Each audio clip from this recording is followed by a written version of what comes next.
Welcome to another episode of The Horrific Podcast. We're two musicians who used to play in a band together and share a passion for scary movies. Each week we pick a different horror movie and dissect it to figure out what it was trying to accomplish, how well it did, and maybe even some larger truths about why people watch horror movies in the first place.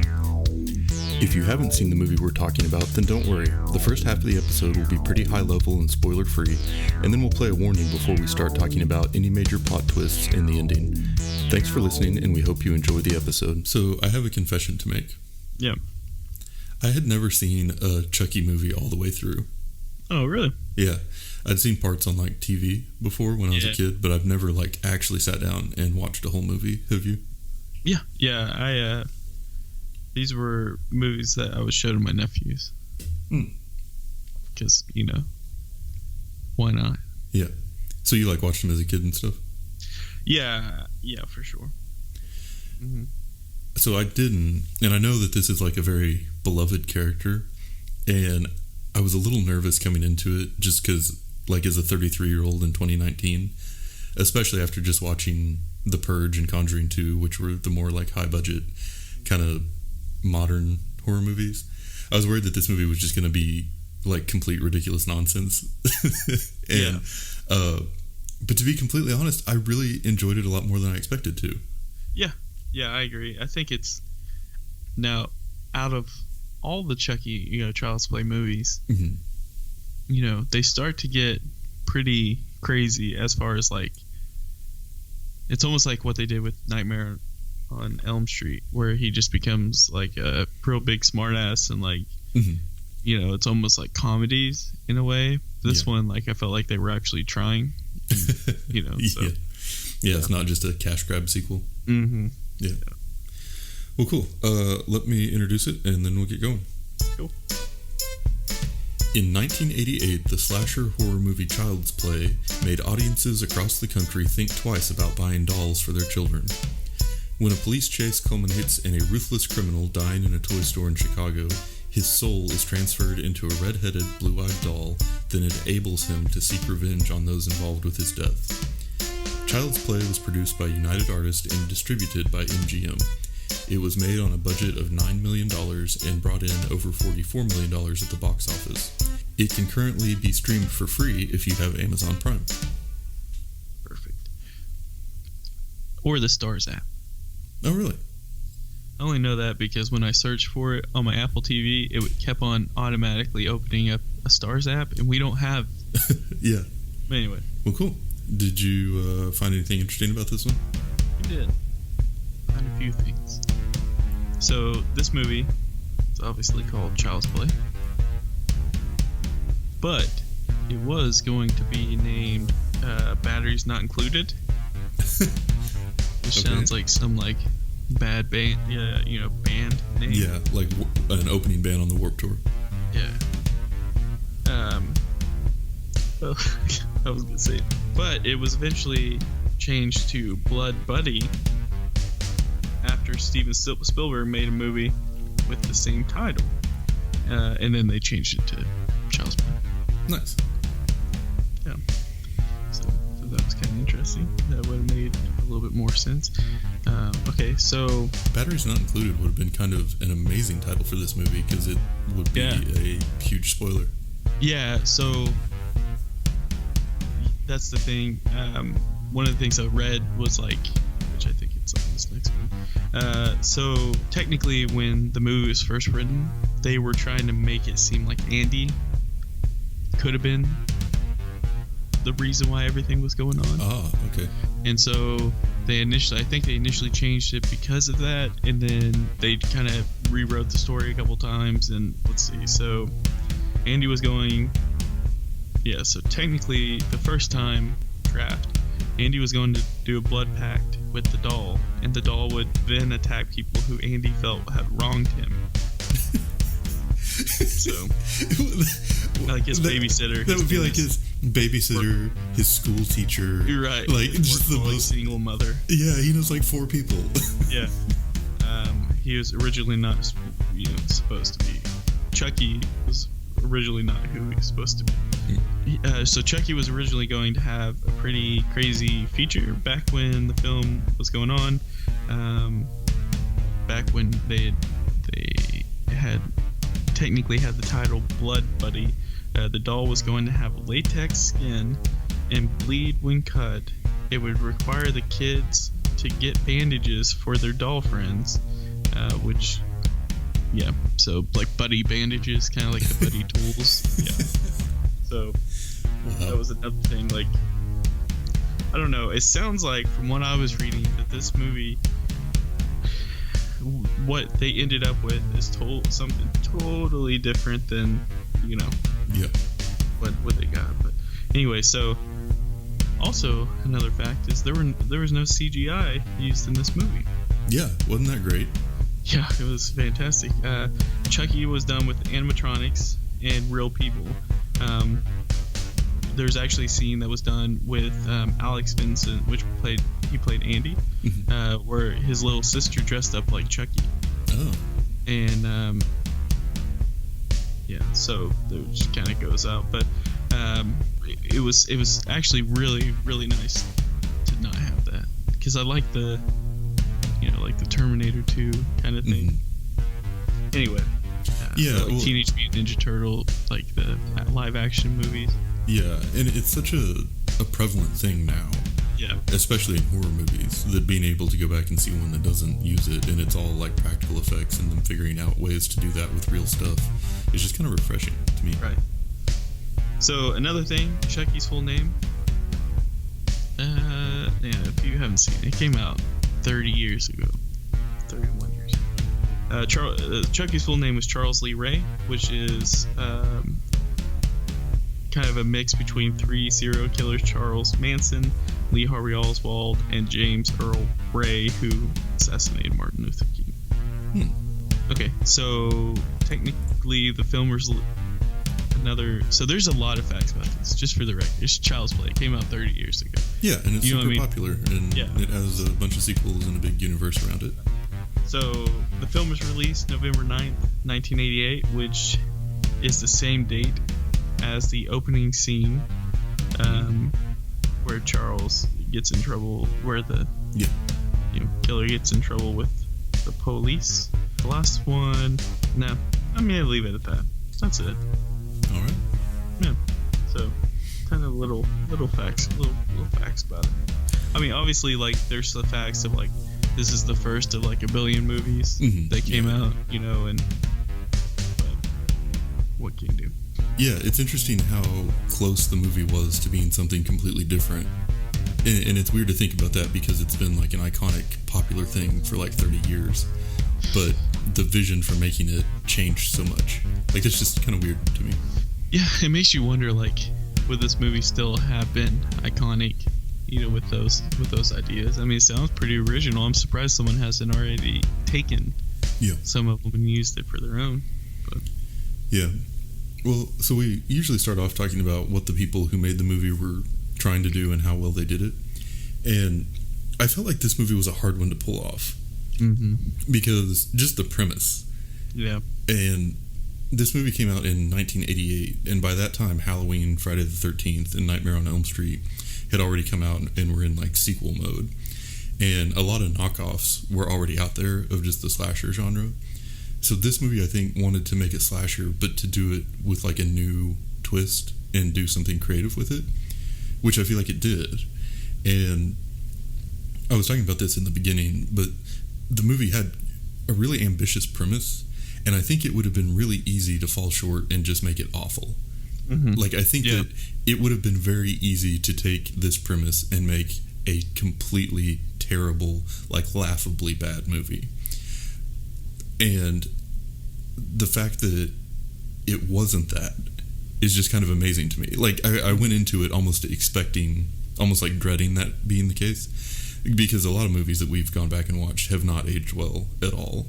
Right. But I think they did a couple of really smart things that made it work, even though the idea of like a killer doll just seems kind of dumb. But like, so Chucky had that super dark sense of humor, and there was that shock factor of that much swearing coming out of a child's toy. But it also kept you it made it feel like the movie didn't take itself too horribly seriously, because there was like that dark humor to it. So there was the element of so there's this element of like dark sarcastic humor about it that sort of, I feel like, made it a little easier to, I guess if they had been trying to treat Chucky the way that they treated Hannibal Lecter, it would not have worked. You know what I mean? So having him as more of like a comedian, I think helped fit like the vibe of the movie. But I think it's also important that they introduced the violence early, before you even had a chance to see the doll. So you kind of already had like creepy and dangerous associations with it before you saw him moving around for the first time. And I think that it could have, that really helped, because it created in your mind a sense of danger, not like, that's a stupid looking doll, you know? Yeah, and I think one of the things with the movie is, since it did come out 30 years ago and has like eventually since then come out with like multiple sequels, or there's been multiple sequels about it, and you know, just all over pop culture. I mean, just Chucky dolls being made and stuff like that. It has kind of like dulled it down a lot since, like, as far as like the actual, I guess like when people watch a Child's Play movie or Chucky movie, that they, you know, may think of like one that they've seen recently, like where he gets married to another doll. I mean, just like just crazy stuff, you know. But with this one, I think that when they were making it, I think they were like legit trying to make, you know, a horror movie. It almost seems like it came, like the writing came from like a I was scared of dolls when I was a kid, kind of thing. And you know, not everyone, you know, there's that fear of dolls that adults have, you know, which is like, I think that was one thing like with Kurt Sutter and Sons of Anarchy. Like there's a scene where they show up and there's dolls and it freaks one of the characters out. But like that's obviously a thing, but for the majority of us it's not. So you just have to kind of get over the fact that it's like, oh well, this is like a stuffed doll trying to kill you, you know. Yeah, and just again,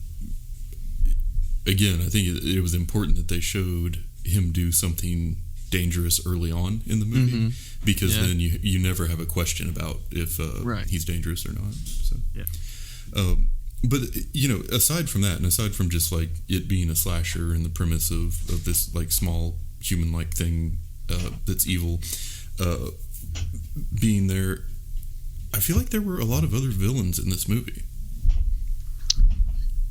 Like his buddies?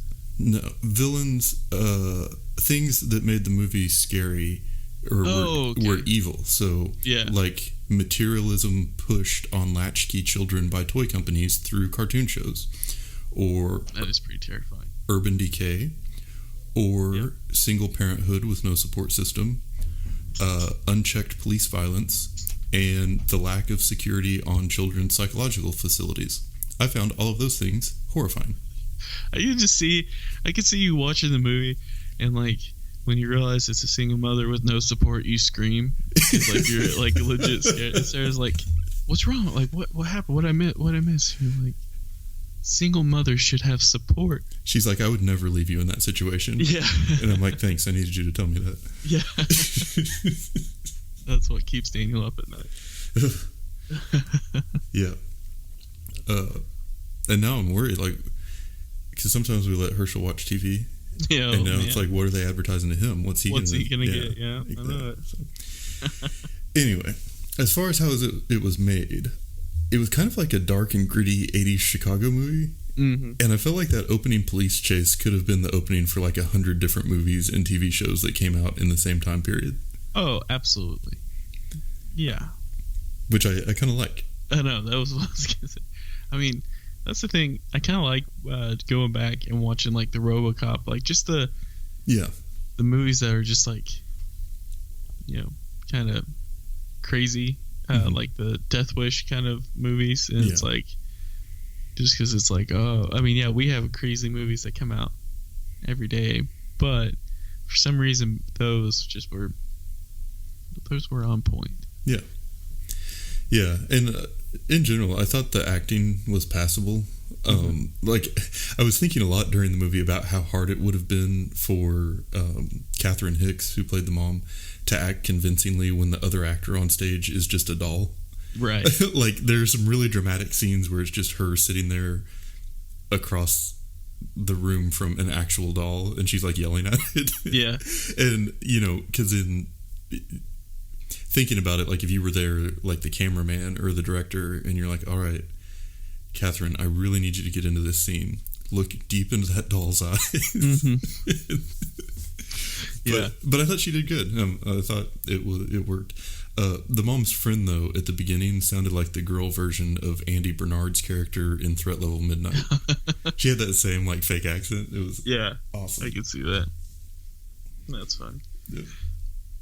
Yeah, I kind of always wonder that with movies that come out that have, like, even like the ones that come out nowadays that has like them talking to like a straight CGI you know, character that's like, man, I don't know how you would pull something off like that, but they're actors.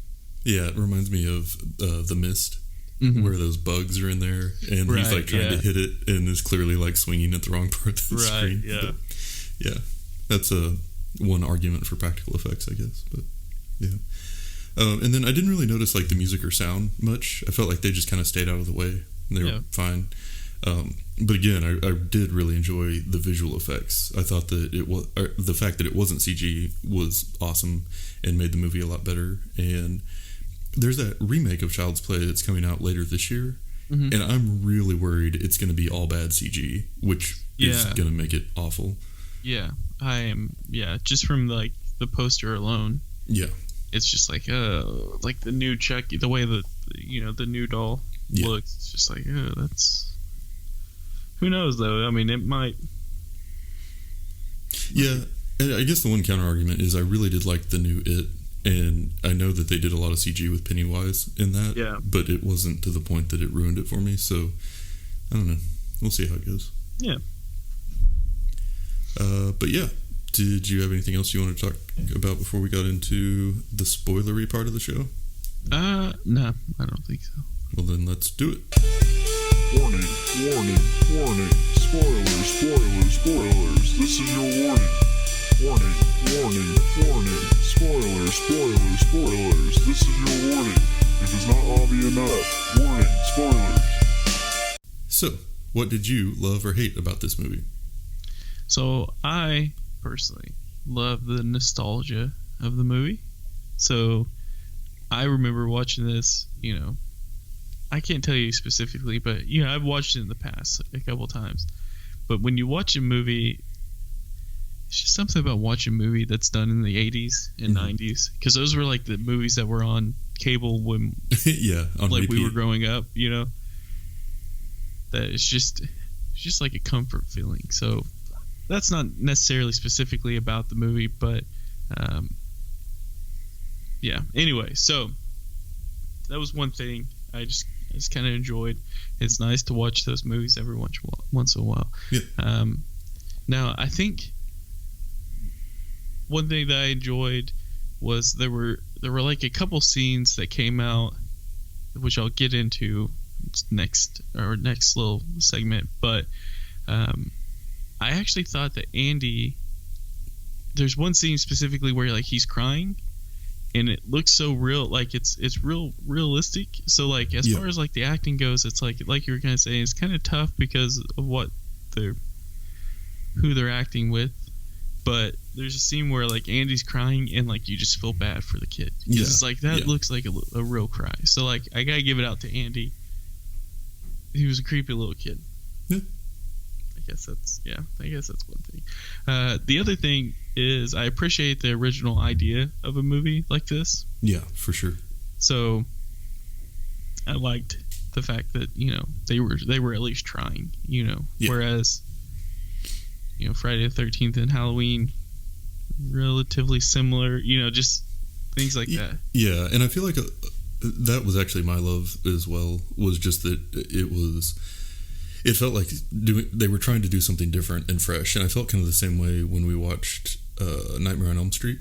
Like, Yeah. it was still a slasher. It was still in that established genre, but they were at least doing something different with the character they were creating. It wasn't Right. just another rinse and repeat cash grab like a lot of other slasher movies that were just blatant knockoffs of Halloween and Friday the 13th.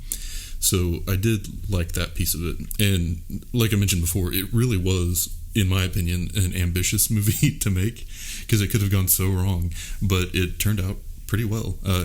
I mean, Yeah. I enjoyed watching it, so yeah. Yeah. So okay, so if I'm just gonna switch to something I didn't like, Yeah. now it's kind of hard at the same time to watch a horror movie where it's like a doll. Yeah. You know what I mean? Like Mhm. where it's like there were, because of the doll, they had to write it in scenes where like Andy gets hurt, the doll jumps on the mom throws the doll and checks on Andy, you know, kind of thing. Yeah. Where it's like, if you have the doll in your grips, like I feel like you should be able to overpower that thing. Yeah, right.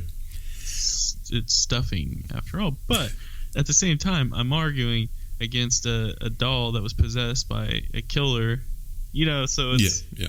it's just getting a little too nitpicky, you know. But Yeah. there were just a lot of things that like were just like, oh, okay, like I could see the idea of this movie where it's like trying to convince someone that a doll is trying to kill you. Mhm. Like they pulled that off good, I felt like, because it's like, oh yeah, why would that happen, you know? I felt like they were quick to jump and put Andy in jail, a little mental Yes. ward with like windows that had bars that he could easily squeeze through Yes, and like exactly. fall down. But anyway, there's just a lot of like questions that came out of this movie. But for me, it wasn't a scary movie. It was just entertaining. Yeah, for sure. You know what I mean? So Yeah. it's just an entertaining movie to watch. Yeah. Well, outside of the single parenthood with no support system, because that was terrifying. Yeah, But, that's not entertaining. exactly. And seriously, like, if you know single parents or anybody that's struggling, reach out and help them. That's a hard thing to do. Right. So, moral of the podcast. Mm-hmm. But my hate for the movie was along very similar lines, and that's just that, like, some of the scenes were super contrived. They were made to be convenient for the plot or how they wanted to set up a scene, more so than they were to make sense in the overall story. Yeah. Like, why did Chucky run across the countertop and knock over the flower if he was trying to hide while he moved? Yeah. Like, why wouldn't he have just stayed on the floor? The answer is so that they could find the footprints, and then Andy could realize that it was the doll that had killed the mom's friend. Like, that was 100% there just because it set something up later, not because it made sense in the moment. And another one like that really stood out to me was when Chucky attacked the cop in his car. Like, why did he start off by trying to strangle him if he already had the knife? Yeah. The answer is because they had a super stylized fight scene that they wanted to pull off in the car. And it was, like you said, it was entertaining. It just made no sense. Mm-hmm. So, yeah. But anyway, that is bleeding over into scenes that stood out. So, what do you have there? Okay, so the iconic scene, obviously the one that we have to bring up is the one where the mom realizes that there aren't any batteries in Chucky. Yes. That's when that's the game changer. Yeah. I mean, it's still like, even knowing what was going on and realizing, this movie, it's kind of, not that scary. When something like that happens, it's still like, it's like, oh, okay, here we go. Like, because it's like, how else would she, anyway. So Yeah. I thought that was great.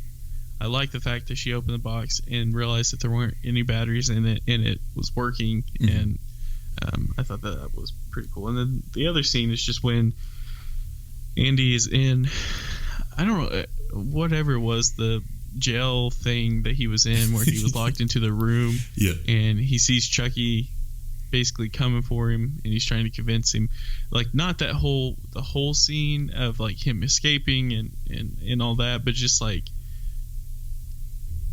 basically from like the point where Andy's trying to convince the therapist that Chucky's coming to where the therapist dies. That might be that whole scene. Yeah. Anyway, because like there's a scene where Andy is literally looking at the window and crying, and you feel so bad for the kid. Mm-hmm. And it's like, that's like E.T. crying right there. Like, he did good on that. Yeah. And it's obviously creepy to him. How he knew that he was coming to kill him, I don't know. But what did he do? But anyway, so I guess, so Chucky gets in. Andy ends up running away, having the scalpel, fixing to take care of business, and Chucky, kind of kills the therapist that comes in, shocking him to death and all that. So it was one of my favorite scenes. Those two were my favorite, but the batteries not included were the best. Or batteries. Well, no, it was batteries included, just not installed. Yeah. Yeah. So similarly, there was one sequence that stood out to me more so than basically anything else in the movie. And that was in the beginning, in the apartment, the first night when Andy gets the doll. And the friend goes and the mom's friend is there, and Andy's in bed. And she hears something, and she goes and moves the plant pots. And there's nothing there. And she's just like, what's wrong with me? And then turns around, and Chucky hits her in the face with a hammer. Yeah. And he hits her so hard that she goes flying out the window. Mm-hmm. And you'd already at that point seen him kind of rushing down the hall. And then hit a woman hard enough to send her flying. So that's a way of, before you even see the doll in possessed form, of it really setting the tone and establishing that danger and saying, okay, there really is legit danger. There's no question about, is this happening or is it not? And so that really set the tone for the whole rest of the movie for me. And the way that they pulled that scene off, I thought was just great. So yeah. And then another scene that it kind of cracked me up was when Chucky shows up. So there's the guy named John who had been one of Charles, the killer's friends, mm-hmm. who had taught him the witchcraft or whatever he used to keep himself alive. And Chucky shows up holding a voodoo doll of John. Yeah. And that was just so funny to me for some reason. Doll killing a guy with the doll. Yeah, it was doll on doll violence, dolls all the way down. And it just, anyway, something about that I thought was really funny. But I thought that was also interesting. An interesting combination of Chucky the Killer doll is now using a voodoo doll. Right. And then another scene that was super brutal was when Chucky hit Andy in the head with the bat. Yeah. Because, we've talked about this several times, but violence against children doesn't really ever happen in horror movies. I mean, direct violence like that. And it's always shocking when it does. And I guess another prominent example would be the 2018 Halloween remake. Yeah. But, or I guess it was a sequel, but whatever. So that was something that really caught my attention. And that was another example of where this movie did get pretty dark in a lot of places, more so than you would expect, with a doll, a child's toy, as the villain. Yeah, I think it was all kind of part of the plan. They kind of got away with it for a little bit, and then it really clocked him. Yeah. I think with the voodoo scene, the whole scene with John, I felt like that almost, they had to add something like that in, where it was because that's what basically from then on, that's what the movie was about. Initially it was about revenge, and then it turned to how do I change from this body to another body, Yeah, they added more story around his transference into the doll. Right. Yeah. Yeah. And then I guess the ending was a little meh for me. Yeah, it was. For sure. I liked it when the burned up version of the doll was there. Mm-hmm. But then the big ending is just they finally managed to shoot the doll in the heart, and then it's just over. Mm-hmm. And I don't know, it felt very drawn out to me for what it finally delivered. And I realized they had to, stop Chucky somehow, but I don't know, it just kind of fell short. That was probably my least favorite part of the movie. Yeah, I agree. I think there was just a couple. When you come back to life 8 times, it's gonna be okay, we get it. Let's just end it, But yeah, I think it was. It was definitely interesting. It was an interesting idea to throw him into the fireplace altogether. Mm-hmm. Yeah. But then you have the scene where like Andy's trying to light the match like a few times, and it's like definitely the 80s like violence where like I can't remember specifically what's he say. He says, "This is the end, friend," and lights the fire, but then it's really not the end because like it goes on multiple times. But anyway, so yeah. All in all, I mean, I think, like I was saying earlier with this movie, I mean, it's definitely not scary, but it's just entertaining. And I think that happens with, a lot of horror movies where we find them entertaining. But yeah, and I definitely like this better than like Gremlins or some of the other stuff we watch. So, yeah. Yep. So I have one last question for you. Oh, okay. Well, a little background first. So when I take notes, I just sort of take them throughout the movie, and then I go back and organize them later. And so I do a lot of like cut and paste. And as we've been doing this episode, I realized that I alternated between spelling Chucky with a Y and with an IE, sometimes within the same sentence. Yeah. So I didn't know if you settled on one or if you had the same problem. So I actually did the exact same thing. Okay, cool. Like legit same thing. So much that when I was looking up how to do it, I realized that was with a Y. Yeah. Yeah, I definitely did not commit either direction while taking these notes.